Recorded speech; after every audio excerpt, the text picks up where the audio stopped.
Hi, everybody, and welcome to a special edition of Straight Talk with Bren O'Brien and Tim Rowe from the Straight. We're coming to you from the Inglis Easter Yearling Sale. Straight Talk brought to you, of course, by Inglis and Darley.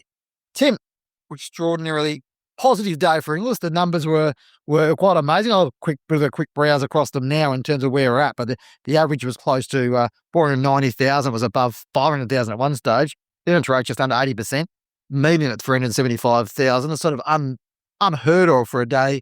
Sort of bet that one day's trade to bet those sort of levels. I think Inglis will be very pleased with how this shortened Sunday session worked. Last year, everyone will remember last year, which was the weeks Philly went through, and $10 million can distort the figures a little bit. But today, yes, 180 lots minus a few withdrawals. There was right from the start. It's not just the $1 million horses. It's probably those ones. The middle market was particularly strong, and the reputation of the Easter sale being maybe not best of the best has been referred to in the past, and maybe that's held true. The talk leading up to the sale was the quality was high, and certainly the buyers are responding to that the quality of horses are here, and then they have to pay plenty of money if they want to take them home and train them. Yeah, we had $10 million lots for the day, as you mentioned. They certainly took the headlines. Top four prices were colts, which is interesting, and the top price, a colt by Home Affairs out of Shout the Bar, the Group 1 winner, Shout the Bar. Home Affairs obviously having a ridiculously good start. We'll get on to him in a minute.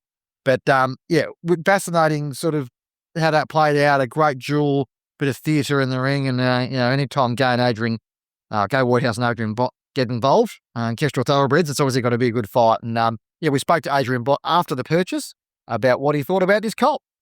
The seat sale, well, you've got to be strong on the horses that you select. And we have been very selective at this sale. And he stood out from early stages. Obviously, we knew the dam well. Shout the Bar trained Hirsch's, immense talent, incredibly tough horse, had a great constitution, great mindset to racing. So he looked very much in that mould, carried all those good qualities. Yeah, obviously, Home Affairs and you see if he bar as well, but just on the individual himself, he lit the love top. What really attracted us to him, we want to see him, featuring early in the 2-year-old races. They look like he's the funniest scope class to keep carrying on throughout his career. Obviously, he was always a well-credentialed lot, always going to be well sought after, and it was up on our radar for a long time. Look, we expect it to be very strong, as has been the theme throughout the day. When you're leaning on the horses, we've been beat a couple of times, and there's just one or two horses in the sale where we've got the asterisks next to them where we're not wanting to get beaten. That was certainly one of them, and they helped that in John here, and Gay's obviously been very keen on this horse as well. Devola is Frank can be as like. Home Affairs has had an unprecedented start to his sales career as a stallion, Tim. $3.2 million affiliate Magic Millions, now a $3 million colt here at Easter. There seems to be a great confidence in him and his prospect as a stallion, given at this stage his progeny runs right on the track. Well, it is a massive leap of faith, but Coolmore, have bought for the last 5 years in particular some really high-class mares, including the chairman's graduate in Shout the Bar, the dam of this session topper today. And so that quality, they've really backed their first season stallion with quality, and the progeny, the yearlings coming through are on type, obviously match the pedigrees, and the buyers getting behind it because it wasn't just, the top lots. He's averaging quite well throughout the sales year. And, obviously Gay and Adrian and stumped up and, with their stable backers, including John Singleton, took this one home. Yeah, and Sebastian Hutch had some insight into both the colt that was sold for $3 million and his stallion.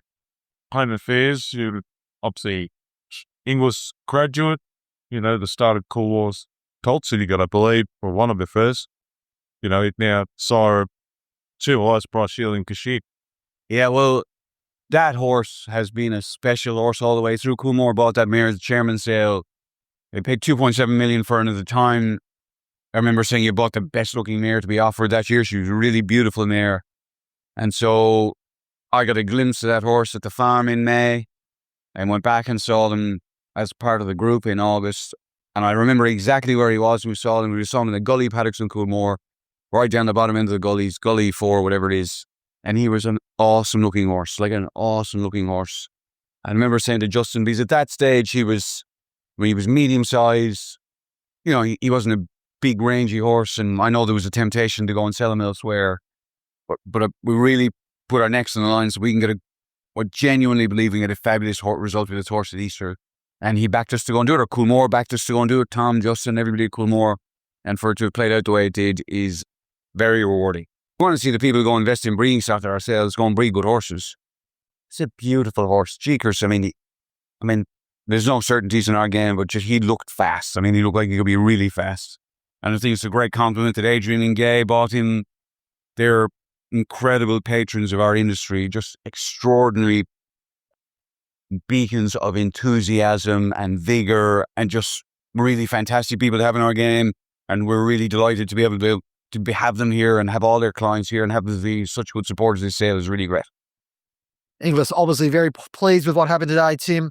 Market strong at all ends. We'll cut now to a grab of Sebastian talking about how we saw the day evolve. Did the day of trade exceed your expectations, or where does it sit? I think it'd be fair to say that it's a far more fulfilling day than what any of us would have envisaged at any stage in the last 11 months and 28 days. You know, like we had a fantastic sale here last year. We were really proud of it and genuinely felt that it would be something very difficult to live up to. Oh, I feel understandably so. So for today to have gone the way it's gone, you know, even allowing for the fact that sentiment in advance of the sale felt very positive. You know, there was, as everybody said, there was a good atmosphere around the complex in the lead up to the sale. But for it to have played out the way it did is really, I would say, quite extraordinary. The strength in that market, for you, did it feel like it was at different aspects of the market? Obviously, the top end we spoke about, but it didn't feel like there was that, depth and drive in the middle isn't, not as much of a bottom end, to be honest. Well, I suppose it would be a mistake not to look at today in the context of the year. Like, you've been to all the sales all year. Start in January, you go through New Zealand, Classic, Premier, all those other sales. So, like, in isolation, you can interpret this sale one way, but in the context of the year, this was a fantastic day. I mean, clearance is going to get to 80% for the day. And that's before we really get our teeth into selling past in-lots. And the growth in the metrics, like in a year where growing any sort of metric has been near on impossible with the exception of Premier probably, the growth in the metrics has been really like mind-blowing. And I think it's a reflection of A, the tremendous support we've had from our vendors, and B, the effort that our team is putting into making sure that no stone is left unturned to achieve a good result for our vendors. As I mentioned earlier, Tim, $10 million plus lots on the day, plenty of storylines. One of the more interesting ones from my perspective is a conversation you had with Bruce Neill from Cressfield. We know Bruce quite well. We speak to him quite often. He's invested a lot through Cressfield over the years. I mean, to these big breeders, luck does play a bit of a part. And he did reveal to you that he's lost, 3 very important mares in the last few months, and how important this $1.4 million filly out of I'm Invisible, Bio Invisible out of Pippi meant what it meant to him to get a result like that. Absolutely. Obviously Steffi Magnetica won the Doncaster yesterday, and any breeder would be delighted with that. And as Bruce will touch on, and you'll hear from him in a minute, that's one of the 3 mares that he's lost this year, just in a rotten her damn run of luck. So swings and roundabouts, I guess, and it's sort of a little bit bittersweet to actually sell that filly, but that's what Bruce has built the Cressfield name on, is being a seller of quality bloodstock. Yeah, and Pippi is lost as well, who's was sold here at the Chairman's Sale a few years ago. Yeah, and obviously, to lose those important mares when you're trying to build it up, and Bruce has been at it for a while, it can be quite difficult for those guys to sort of rebound for that. It probably would have made sense. And yeah, this is what Bruce had to say about where things sit with him at the moment. Yeah, so we've got 3 Group 1 mares this year, regrettably, including Steffi Magnetica's mother, who had a bit of age, but still serious loss. And I haven't got a filly. She's got a colt full Steffi, which will go me here next year. And then I lost Sigger Agenda, who was obviously a Group 1 winning, not a singled out mare. So anyway, that's the rest of our bad luck's all finished. Now, Still passionate about the game, Absolutely, yeah. No, I still enjoy it. I mean, I don't live on the farm, but I go to the farm a number of times a year, and by the time I go to all the sales here and overseas, I spend a fair amount of time in an industry, which I do like. I like the people, I like the industry, the challenge, the expectations of when you take something to sale, whether you're going to be caned or whether you're not. So we have models here, since the time I've been going, is buying quality mares. Sure. And they do. Yearlings and so forth, they're hard to buy. They're impossible to buy now. That's why I'm so reluctant to let that one go. But still, that's the market knows we we bring all, if I can get the sale, we bring them all to sale. But I don't want to change that. That's a reputation we have. So we'll do it. But we'll find something to buy and replace that one. Yeah, so I guess it's not all just, $1 million lots and, highlight sales and high fives and champagne for these big breeders, Tim. There's peaks and valleys. There's tough times. I mean, you have to rebound from that. When you're investing individually into these mares, it can often mean either the mares themselves or something goes wrong with the foals. There's a lot that can, not play out as well as you'd expect with them.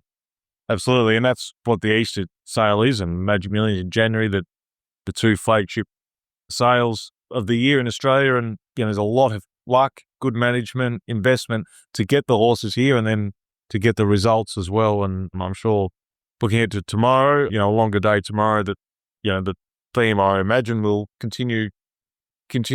Yeah, it does seem to be that sense of quality and sense of the market's really hungry. There's more demand there is product, I think, at this stage, and that's a big aspect of why things are travelling so well. Yeah, we'll be back to talk to you again tomorrow.